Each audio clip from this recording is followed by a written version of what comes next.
اللہ رب العزت نے انسان کو پیدا فرمایا، اس لیے اللہ رب العزت اچھی طرح جانتے ہیں کہ انسان کا حدود اربعہ کیا ہے، انسان کے اندر کیا کیا صفات موجود ہے، انسان کے اندر کس قسم کی کجی اور کس قسم کی انسان کی کمزوری موجود ہے، چونکہ اللہ تعالیٰ نے ہی انسان کو بنایا ہے تو انسان کے تمام حالات سے اللہ رب العزت واقف ہے۔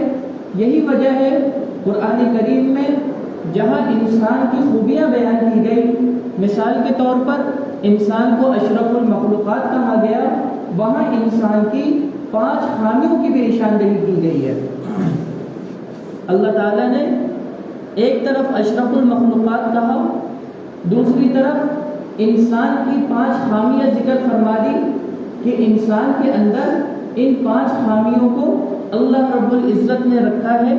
اگر انسان یہ چاہتا ہے ان خامیوں کو اپنے اندر سے ختم کرے، اس کے لیے اسے محنت کرنی ہوگی اور محنت سے وہ ان خامیوں کو اپنے جسم سے نکال سکتا ہے۔ سب سے پہلی چیز انسان اور اس کی خامی، انسان کی خامی یہ ہے، پہلی خامی جو ہے اللہ رب العزت قرآن میں ارشاد فرماتے ہیں اِنَّهُ كَانَ ظَلُومًا جَهُولًا۔ سب سے پہلی خامی اللہ رب العزت نے ظلومن کہہ کر بیان فرمایا، یعنی انسان جو ہے یہ ظالم ہے، ظالم۔ پہلی خامی جو انسان کے اندر ہے وہ ظلم کی ہے، انسان ظالم ہے، دوسروں پر ظلم کرتا ہے۔ لیکن ایک بات بالکل واضح ہے اور درست بات ہے کہ کسی میں ظلم ہونا اس بات کی دلیل ہے کہ اس میں عدل کرنے کی استعداد موجود ہوتی ہے۔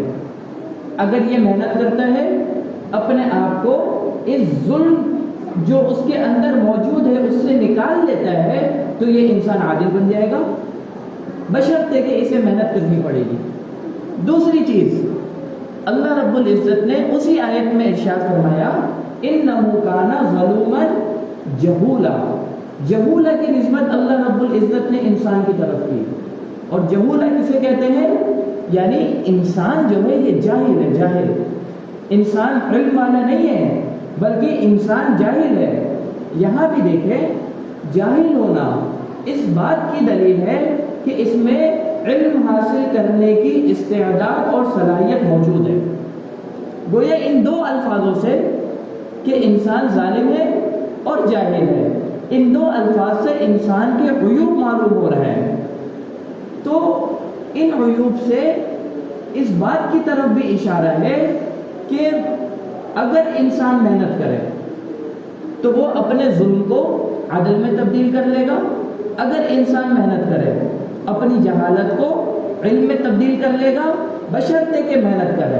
اگر محنت نہیں کرتا، انسان کے اندر ظالم ہونے کا عنصر موجود ہے، جاہل ہونے کا عنصر موجود ہے، یہ پوری زندگی ظالم بھی رہے گا اور پوری زندگی جاہل بھی رہے گا۔ لہذا محنت سے یہ دونوں چیزیں ظاہر ہو جائیں گی اور انسان عادل بھی بن جائے گا اور انسان عالم بھی بن جائے گا۔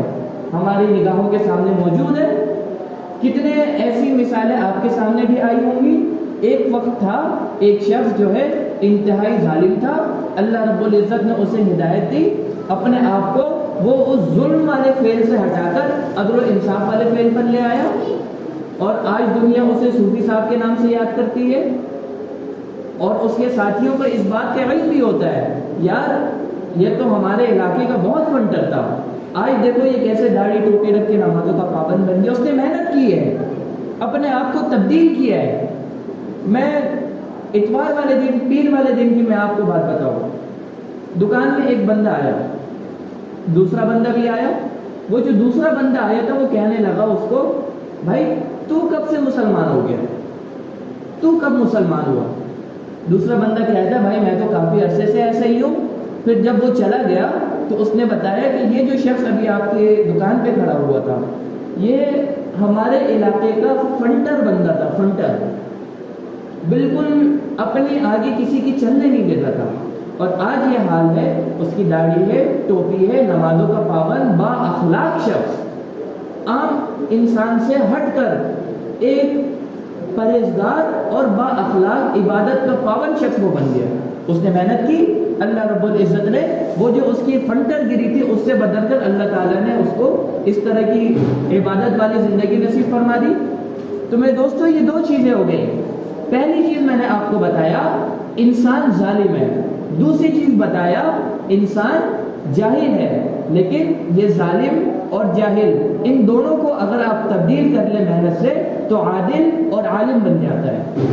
تیسری خامی اللہ رب العزت نے قرآن میں انسان کے بیان فرمائی, وہ کیا ہے؟ اللہ رب العزت فرماتے ہیں انسان کمزور ہے, کمزور. اور قرآن کریم کا کیا ارشاد ہے؟ وَخُلِقَ الْإِنسَانُ ضَعِيفًا. اور اللہ رب العزت نے انسان کو جو پیدا فرمایا ہے وہ ضعیف اور کمزور پیدا فرمایا ہے. انسان اتنا کمزور ہے, اتنا کمزور ہے کہ ہر وقت اس کے دماغ میں ایک اجنبی سا خوف لگا رہتا ہے. ہر وقت 24 گھنٹے سال کے 365 دن اس کے دماغ میں ایک عجیب سا خوف رہتا ہے. ابھی کچھ عرصہ پہلے امریکہ کا ایک صدر گزرا ہے, اس کا نام جو ہے وہ شاید بل کلنٹن اس طرح کچھ نام ہے. امریکہ کا صدر گزرا ہے, بظاہر مادی اعتبار سے سپر پاور, ریموٹ کنٹرول اس کے ہاتھ میں, وہ جو چاہے کر سکتا ہے.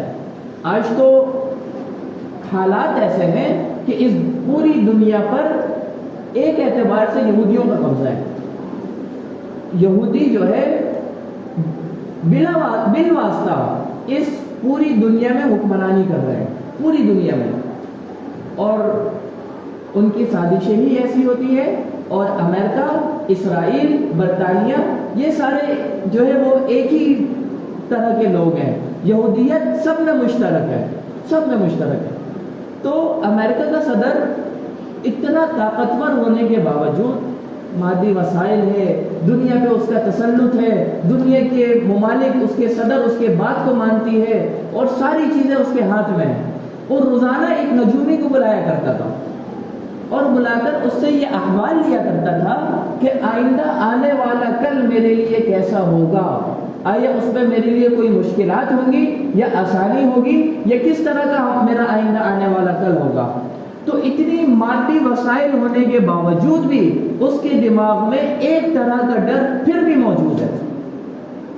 تو انسان انتہائی کمزور ہے, اور مادی اعتبار سے جتنی بھی طاقت ہو, جتنا پیسہ آ جائے, جتنی خوشی آ جائے, انسان کے دماغ میں وہ جو ڈر ہے وہ رہتا ہے. ایک دوسری مثال سے آپ سمجھیں, ایک چھوٹا سا وائرس پورے انسان کو ختم کر دیتا ہے. حالانکہ وائرس بھی ایسا ہوتا کہ انسانی آنکھ اس وائرس کو دیکھ نہیں سکتی, اور آخر کیا ہوتا ہے, ڈاکٹر کہتا ہے ہمارے پاس کا کوئی علاج نہیں, اور چھوٹا سا نہ دکھنے والا وائرس انسان کو موت کے منہ میں ڈھکیل دیتا ہے. کتنا انسان کمزور ہے, اتنی بڑی جسامت کا مالک چھوٹے سے وائرس سے نہیں لڑ سکتا اور اس دنیا سے چلا جاتا ہے. تو اللہ رب العزت نے قرآن کریم میں انسان کی تیسری خامی کو بیان فرمایا, اور وہ خامی بھی کیا ہے؟ وَخُلِقَ الْإِنسَانُ ضَعِيفًا. ہم نے انسان کو کمزور پیدا کیا. اسی سے متعلق ایک اور بات ہم بہت سنتے ہیں, اور حقیقت بھی یہی ہے کہ اس دنیا میں جو سب سے کمزور گھر جس کی مثال دی جاتی ہے وہ کس کا ہے؟ بکرے کا. سب سے کمزور گھر, ہلکی سی انگلی لگا وہ پورا جالا سمٹ جاتا ہے. قرآن کریم میں بھی اس کا تذکرہ ہے, لیکن اگر اس کی تفسیر اور بحث میں انسان جاتا ہے تو ایک نقطہ سمجھ میں آتا ہے. اگر آپ ان مکڑیوں کے بارے میں معلومات اکٹھی کریں تو اس میں ہوتا یہ ہے کہ جیسی مونس مکڑی جو ہوتی ہے, مادہ, وہ بچوں کو جنم دیتی ہے, انڈے سے بچے نکلتے ہیں, پھر بچے جب نکلتے ہیں تو وہ بچے سب سے پہلے اپنے باپ کا قتل کرتے ہیں, نر مکڑے کو مار دیتے ہیں. سب سے پہلے ان کا یہ کام ہوتا ہے, نر مکڑے کو مار دیتے ہیں. پھر وہ بچے آہستہ آہستہ بڑے ہوتے ہیں.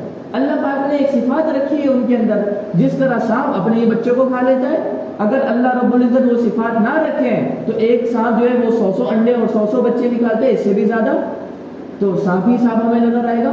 تو یہ اللہ تعالیٰ کی حکمت ہے تو مکڑی کے بچے جو ہوتے ہیں وہ سب سے پہلے کس کو مارتے ہیں؟ اپنے باپ کو. تو اللہ رب العزت نے مکڑے کے گھر کو جو کمزور ترین گھر بیان فرمایا نا، وہ اسی وجہ سے کہ اس کی جو اولاد ہے وہ اپنے باپ کو مارتی ہے، اور جس کا باپ اس دنیا سے چلا جائے وہ اس گھر کی پھر کوئی اہمیت نہیں رہتی. جس کا سرپرست اس دنیا سے چلا جائے تو پھر اس پورے خاندان، پوری فیملی کی کوئی اہمیت اور کوئی طاقت باقی نہیں رہتی. تو انسان اللہ رب العزت نے کیسے پیدا کیا؟ کمزور. یہ 3 چیزیں ہو گئی. چوتھی چیز اللہ رب العزت ارشاد فرماتے ہیں انسان جو ہے وہ جلد باز ہے، بہت جلد باز ہے. اور اللہ رب العزت نے قرآن کریم میں کیا ارشاد فرمایا؟ وَكَانَ الْإِنسَانُ عَجُولًا. عجولہ، عجولہ کے کیا معنی ہے؟ عجولہ کے معنی ہے جلد باز. یہ انسان اپنی بناوٹ کے اعتبار سے ہی جلد باز ہے. اللہ تعالیٰ نے فطرتاً اس میں جلد بازی والا عنصر رکھا ہے. اب اس کی مثال سمجھے. اب ہم 2-3 دن نفل پڑھتے ہیں، نفل پڑھنے کے بعد ہم یہ توقعات کرتے ہیں کہ اب میری دعائیں حضرت شبلی رحمۃ اللہ علیہ، جنید بغدادی رحمۃ اللہ علیہ کی طرف قبول ہوں گی. بھائی میں تو نفل کا پابند ہو گیا، 3-4 دن ہو گئے میں پابندی سے نفل پڑھ رہا ہوں. اب میں ہاتھ اٹھاؤں گا، جو بھی اللہ سے دعا مانگوں گا اللہ تعالیٰ میری دعا کو قبول کر لیں گے. تو انسان ایسا جلد باز ہے. 5ویں چیز اللہ رب العزت نے جو ارشاد فرمائی، وہ انسان تھوڑے دل والا ہے. اس کا دل انتہائی تنگ ہے، بہت تنگ دل والا ہے. اللہ رب العزت قرآن میں ارشاد فرماتے ہیں ان الانسان خلق ہلوعا. ان الانسان خلق ہلوعا. ہلوعا کی کیا معنی ہے؟ ہلوعا کے 3-4 معنی آتے ہیں. پہلا تھوڑا والا، کم والا. دوسرا معنی جیت کا کچا. تیسرا معنی تھوڑے دل والا. تو ہلوعا کے یہ 3 معنی آتے ہیں. انسان دل کے اعتبار سے بہت تھوڑا ہے، تنگ دل کا مالک ہے، کھلے دل کا مالک نہیں ہے.